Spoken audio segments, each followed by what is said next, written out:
So here's how to see who you are following in Facebook Marketplace. So for that reason, let me just open up the Facebook, and then from here you need to go with the marketplace, and then you will probably see this profile icon on the top side. So you need to tap on that, and then from here if you go down, you'll see the following. So if you tap this on, you can see I am currently following two people.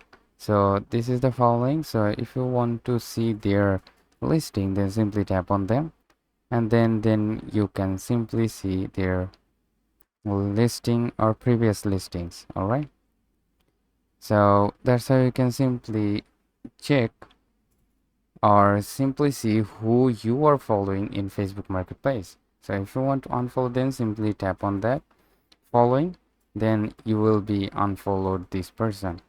So that's how you can simply do it. Hope this video helps you out. If yes, please leave a like, and we'll see you here next time.